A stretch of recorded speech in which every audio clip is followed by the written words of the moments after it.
This is the Paycheck to Daycheck Reselling Podcast. I'm Liz. And I'm Ashley. Together, we have been making money online collectively for over 10 years. Our mission is to help you start, learn, and grow a reselling business and to inspire you to turn your paycheck into a daycheck. The world is changing, and we want to help you change with it.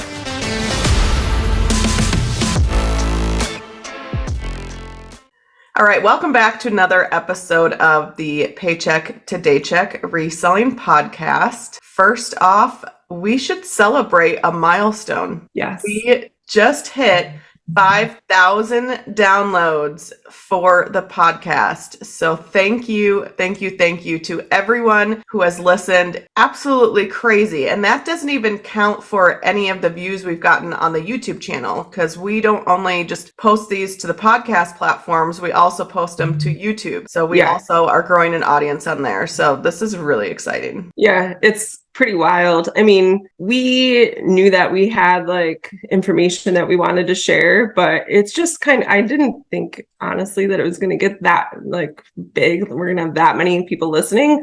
But it's really awesome. This community is just amazing. So yes, thank you so much. We're very, very appreciative, and we're going to keep doing our best to bring you guys as much useful information and content as we can. Yeah. So what better way to start an episode other than that celebration? So that is really exciting for us. But one of the things we wanted to do a podcast on, because, we've done quite a few episodes. As Ashley and I are talking, we get to the point where we kind of reflect on our own reselling journey.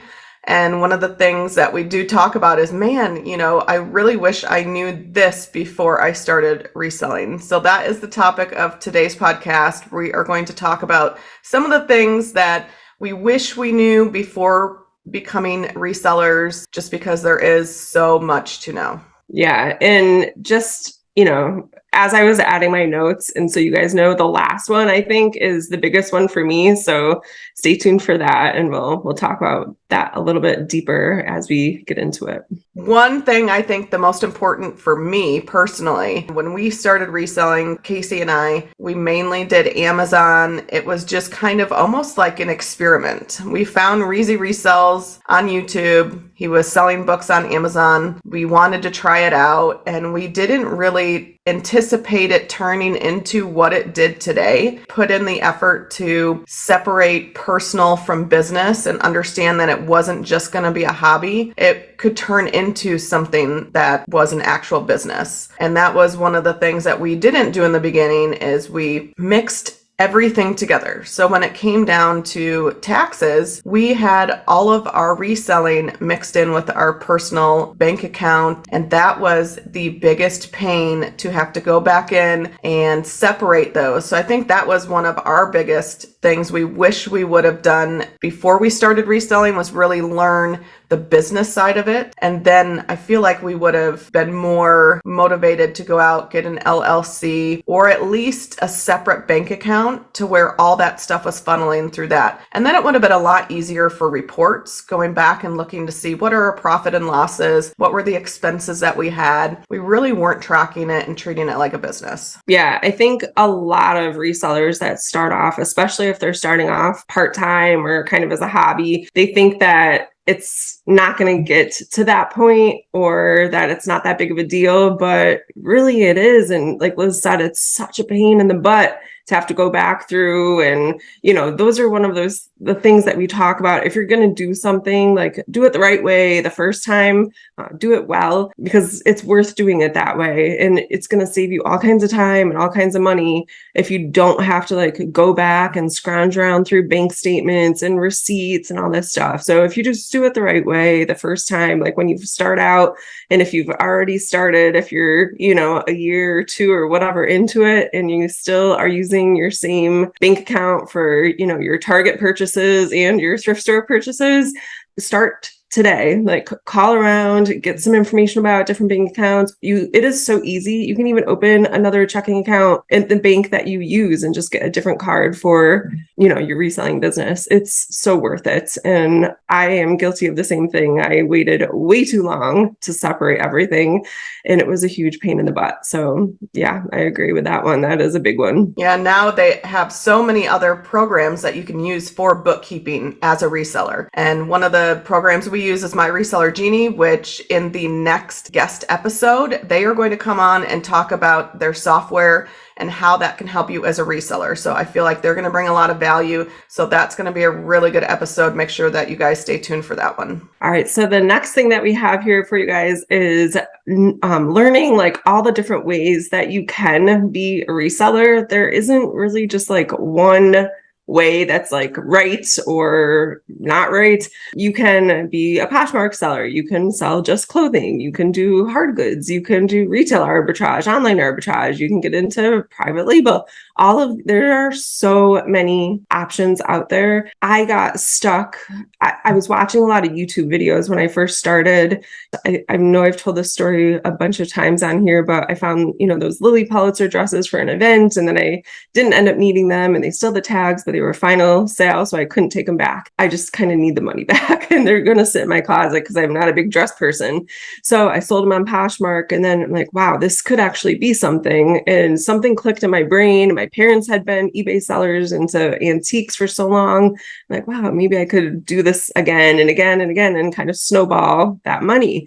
Then I got on YouTube, as people do, and started searching, putting in different search terms. And I came across a couple of different YouTubers and started watching them. I'm like, holy cow, there's like this whole universe of people out there that do this stuff. This is insane. I kind of got like, wrapped up in the selling of clothing and shoes and accessories and stuff like that online.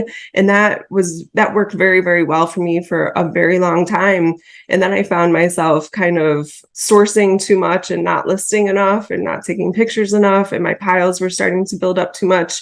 I'm like, I'm just burnt out. I would not care if I never had to take a picture and measurements of a freaking t-shirt ever again in my life. Like, I just don't want to do it anymore. I joined this Discord group, and that's where I met Liz, and that kind of got me into retail arbitrage and this, whole new world of reselling. Like, wow, the cost of goods is a little bit more. You have like this unlimited inventory at your disposal. You can go into any Target, any Walmart, any Walgreens and find products. So when I was going out and doing my shopping, I could, grab some stuff to resell, and it kind of paid for the trip. I'm like, wow, I could do this over and over and over again, just like clothing, but different. And it was like reigniting my passion again for reselling, So if something's not working, try something else. And maybe that will be what ends up being your thing. Yeah, my thoughts on finding all the different ways that you can resell. We found Reezy Resells. So then we went down the rabbit hole with books on Amazon. And then we found Hustler Hacks, and he does nothing but shoes at Ross. So really, I wish that we would have explored all the different ways that you can resell instead of just focusing on one thing or two things and really figuring out what was going to work for us. With reselling, we did not realize how much of your money can be tied up in inventory. If you have a budget and you have $1,000 to spend a month or $500 to spend a month on inventory,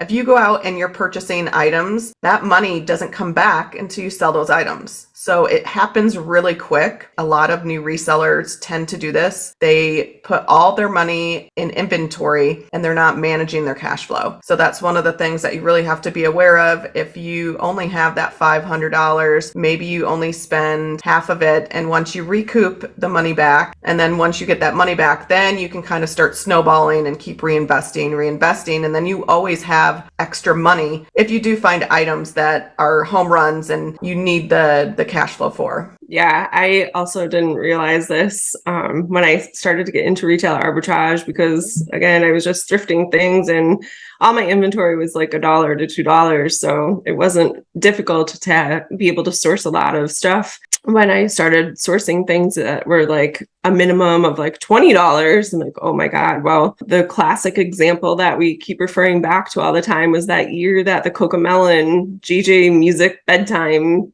devil dolls were, so hot. I got a lead on a bunch of them at a Walmart that was local to my parents' house. And I just happened to be home for like Thanksgiving that year, right around Black Friday. And I went and I got a phone call that they had unloaded the truck. So I went, and thank God, like I had a great couple weeks before that. And I bought all those stupid Cocomelon dolls that they had. I think I left like 2 of them because there was like a kid, coming down the hall, like, or the aisle, obviously wanting one. So anyways, I was able to, have that money to be able to buy those and then kind of flip that money into other things. And luckily got rid of the majority of them. All right. So another thing that we wish that we had known when we first started was about how to ship these items the cheapest in the best way, the cheapest way. And this is mostly referring to eBay sales, Poshmark, anything that isn't like an express mailer you can pretty much use, and the buyer pays shipping. So as a seller, you don't really have to worry about it. As far as eBay goes, when I first started, like this was the one thing that really held me back on starting on eBay. I was really intimidated about the shipping, and there were so many different options, and coming off Poshmark, I'm like, how am I ever going to learn this stuff? And I still don't. Liz is much more knowledgeable about shipping than I am. I still don't know like what the prices are for the most part, but I know what I have and I know about what it weighs when I list the item. So I have an idea of like the way that I'm going to ship it. If it's like an item that is going in a box that's like kind of heavy, between like maybe like 3 to 5 pounds, but the box will be under 18 inches, I know I'm going to use pirate ship. I know I'm going to use pirate ship, probably box in a bag, because their rates are just amazing. And I know that if it's under a pound, I can use first class shipping. Basically, I offer free shipping on almost everything in my eBay store. And I go into eBay when an item sells, and then I see what I put in the weight and the dimensions of what I've got it in. I kind of see what the cheapest option is. If I think I can fit it into a poly mailer and it'll still be protected enough, and that makes the most amount of sense, then I'll flip it over to a poly mailer instead of a small box. It just depends. So I just kind of play with it and figure out what the best way, the safest way to ship that option, that item is, and the cheapest for me as well. So it's kind of like a balancing act, I guess. For me, what helped was, we sold a lot of bigger items. One of the biggest in the beginning, when we first started selling on eBay, was a dish set that first off arrived broken because I had no idea how to pack it. And Casey's like, why did you pack it like that? I'm like, I've never shipped dishes. I don't know. I thought I did a good job, but obviously every single piece was broken. So I don't know if definitely was me, but the delivery driver probably threw the package around as well. What I started doing, and I should have done in the beginning, when I sold an item, I should have gone in and messed with weights and dimensions in the eBay. Because when you get an order, you can go in and you can kind of edit people's address. You can change the weights and dimensions. You don't have to buy the shipping, but it's just to kind of get an idea. Okay, well, we're in Arizona. If I ship something that is 4 pounds to Portland, Maine, how much is that going to cost me? Which services are the cheapest for me? And really learning shipping before we started listing would have been really helpful. We just kind of dove in. We're like, we'll just, deal with it as we go along. We used to do free shipping. Now we charge shipping because we have a really good idea of how much an item is going to cost. And we don't want to be in a position where we don't have enough money to cover the shipping. And then that just cuts into your profits. So definitely learn shipping. That is so important. One thing we did not do in the beginning, we did not have a schedule. We did not schedule anything. It was a hobby. If we go out and we, go thrifting or go sourcing, that's fine. What helped us was having a set schedule, days where we went sourcing or to the thrift store, and days that we spent listing. That really helped us stay ahead. And because we were consistently doing those, then we weren't falling behind and not having inventory or having too big of a money pile. I still struggle with this. If I'm being completely honest and transparent, I find that things come up for me all the time. I might be able to plan my week perfectly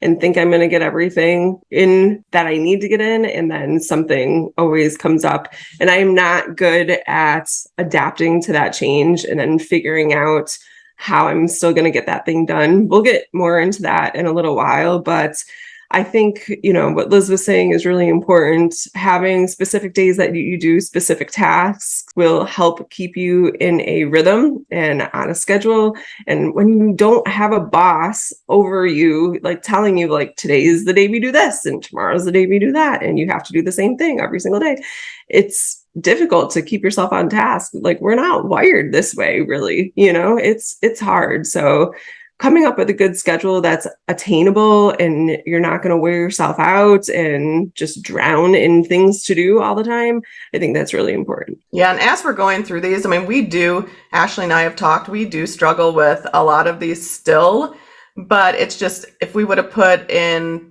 more emphasis on some of these in the beginning, I think it would have been very helpful. Like the next one we have is having good photos and a good listing, and really focus, especially photos. Photos are so important. I look back on some of the first listings we sold and I'm like, how did the buyer know what was in that picture? Like They were awful. And we were doing a lot of them on the road. We were doing them in an RV, which we didn't have very good lighting. We tried our best, or we would go outside and photo items at a campground. People would be looking at us like, what the heck are those people doing? But photos definitely very, very important. And just knowing like, what are the things that you definitely need to have that will help you get sales, and photos and a good listing. Those are definitely important things. And if you are curious about making a listing on eBay, we've done a couple episodes in the past. You can go back through those. One of them was how to do an eBay title, and that was very helpful. I went to school, my major was photography, so you would think that I'd be like all over having good pictures. But when I go back and look at my first kind of slew of Poshmark listings, I was trying to be way too creative with them. I had like the furry rug, and I think everyone had like the stupid furry rug, right? Like the white or the gray one, and like just trying to put too much stuff. Like there was like this really cute green, like succulent plant in there at one point. And then I had this like greenery on the side, like way too much, too busy, too creative, not focused enough on the item. And then when I started diving deeper into doing research about like why the heck my sales were in the tanker, like, well, Google prefers a white background. Like, oh, well, that would be like way easier, than messing around with this stupid blanket and these fake plants all the time. So just took everything out and started doing it that way. And it's definitely helped. It's made my life a lot easier as well. Lighting is tricky. You kind of have to know like a lot about like natural lighting and artificial lighting to be able to really nail a good picture. So I definitely recommend watching some YouTube videos. It's really hard to explain without actual props and everything. But watch some good YouTube videos about lighting and you should be able to nail it if you have like some good ring lights and box lights and stuff like that. The next thing that we struggled with when we first started is knowing that not all information that you find out in the wilderness is good information. So there are people out there that do not operate with the integrity that you would hope that they would operate with. And it's really hard when you're new at something to discern whether someone's being truthful, honest, if they're kind of bullshitting you. You don't know. You don't know what you don't know. So listening, we've mentioned this before, but kind of like listening to a few different people to get an idea, like go with your gut. Your gut's never wrong. If you get like that icky, creepy, gross, slimy feeling from someone, it's probably for a reason. They're probably trying to get you to buy into something else, or they're not operating from a place of integrity. And that's a big one for us because we have had multiple experiences with multiple other people that have kind of shown us that they don't operate from integrity, and we don't want to be that way. So that's a big one for us. So just making sure that you're kind of doing a check and a balance with who you're getting your information from, and making sure that it's legit and that they're not going to, kind of pull the wool over your eyes. When I first started reselling, I thought it was going to be so simple. I was going to learn all the brands. It was going to be something I wouldn't have to invest a lot of time in. I would know exactly which thrift stores that I should go to. And really that took a lot of time to learn. And I'm still learning brands I'm still learning, I would say, the specifics of items, such as we use like a bell sleeve top as an example in one of the previous podcast episodes.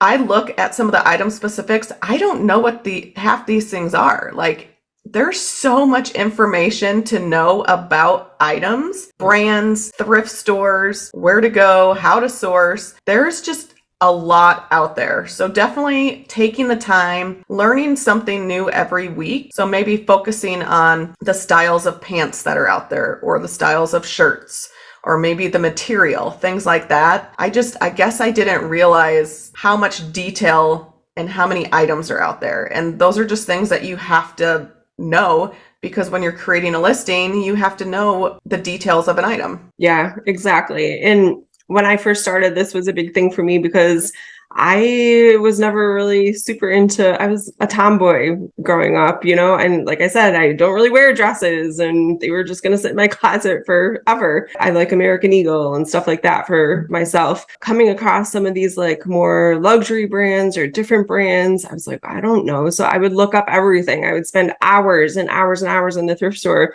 doing research and looking things up. And it would take me so long to go through like one rack of clothing. It was insane. And then what I found, the kicker to all of this, is that when you think you're good and that you are starting to recognize these good brands, they like tank. All of a sudden, a Lululemon tank top isn't selling for $45 anymore. It's selling for like $15. Like, well, now what the heck? I learned that some things are going to be like tried and true. They're steady eddies. They're going to stay around forever.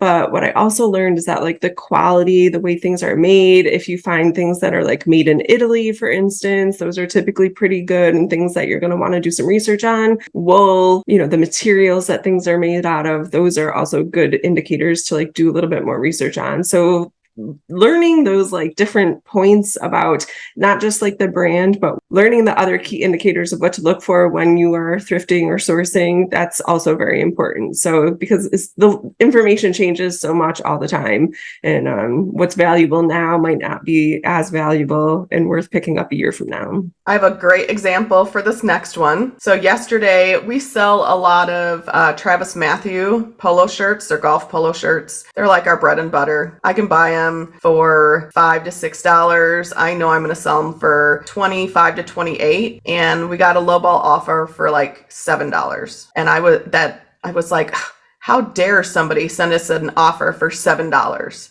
But one of the things about reselling, you cannot have your emotion in it. You cannot get tied up into the item.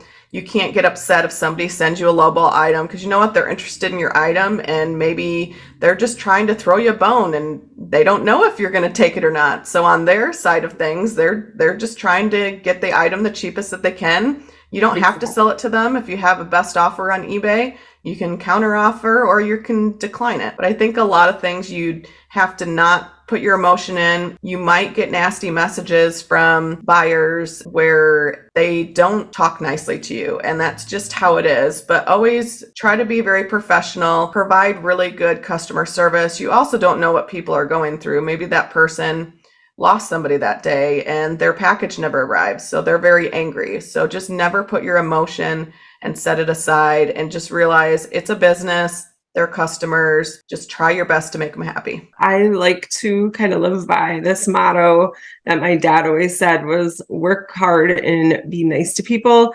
And that has done very well for me over the years. Just be nice to people. You don't need to be emotional about, and we don't mean like upset, like the emotion of reacting to things that happen to you within your business. And that doesn't mean you're crying or throwing things or punching holes in the wall. It's just the emotion of business in general. If you leave it out or operate with it like very, very, in a very small way, that's going to do good things for you. We all know that, like Liz said, sometimes people are having a bad day. We don't know what they're going through, and people are not good generally with leaving emotion out of other things that they're doing. So something that happened yesterday, a lot of people drag that into today. And sometimes there are really bad things happening in people's lives that you don't know about. So just, coming from a place of kindness and just being professional in your answers and the way that you conduct your business is going to do very well for you. All right. So the next thing that I wish that I knew is how much freaking discipline this business was going to take. I've got to tell you that I've done some pretty difficult things in my life by choice, sort of. I worked for a door-to-door company in New York. It was all year, like in the winter, blizzards, the whole thing. We had no like sick days or anything like that. It was Monday through Saturday. So you got Sundays off. And that was freaking hard. You knocking on people's doors in all kinds of different neighborhoods, walking down the street, walking down sidewalks, and you had to like look professional too. It's not like you could just wear, your Uggs and like a huge, jacket. Like you kind of still had to look professional. So people would actually answer the doors for you. That was difficult, but it built so much character and so much discipline for me. I really think that a lot of people would benefit greatly from having a door-to-door job for a little while. And then the other thing was I used to compete in bodybuilding shows, and that required really limiting food and working out for an insane amount of time. And I did that for a couple of years, and that was hard too. You have to be disciplined to not eat that chocolate, even though you really, really want it. And no, instead of chocolate, I'm going to eat boiled chicken again tonight. That sucks, man. Like that stuff sucks. And it takes an insane amount of discipline to do that again and again every single day, because you are working towards a goal. You're working towards something bigger than that one day. And it's hard to keep that in mind when you're a reseller. It's the same thing. You're working again and again every single day, day in and day out towards this goal. It's probably not a final goal for most people. This is what they've chosen to do to make money. If it is a mean to an ends for you, then that's great, but you still have that goal that you're working towards. Not having a coach, not having a boss over you, keeping you disciplined and on track every day.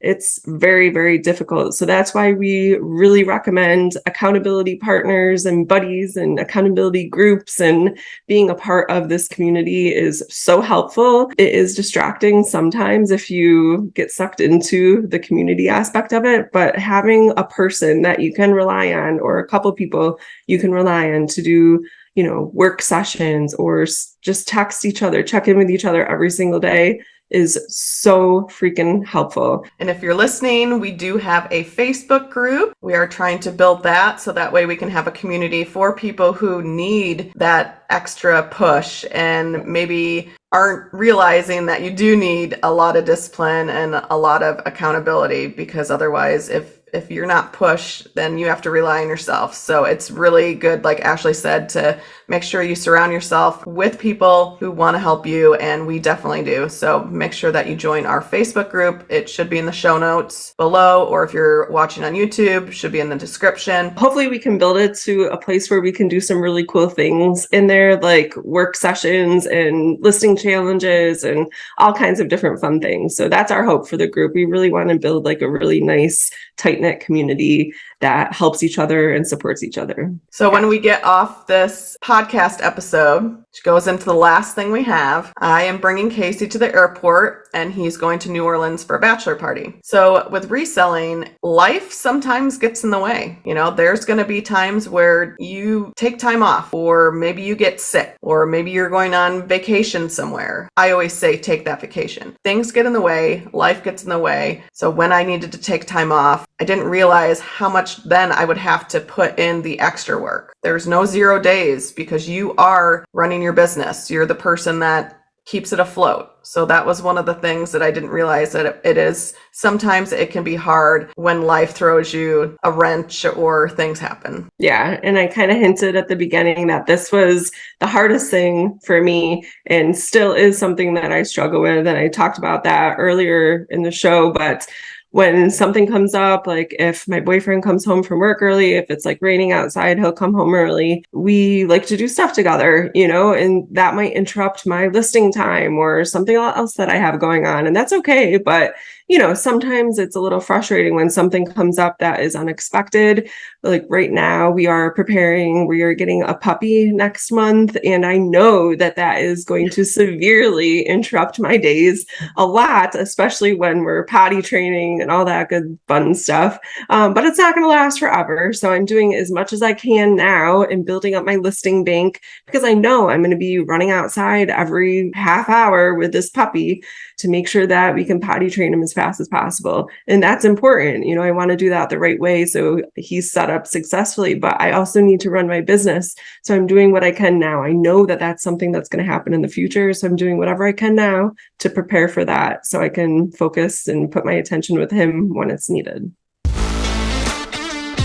All right, guys, that's a wrap on today's episode. Thank you so much for listening to the Paycheck to Daycheck Reselling Podcast. Anything we mentioned in this episode will be linked down below in the show notes or description down below. Be sure to share this episode with anyone you think it will help and follow us on social media at P2D Podcast. Thanks again for listening. Keep working towards that day check.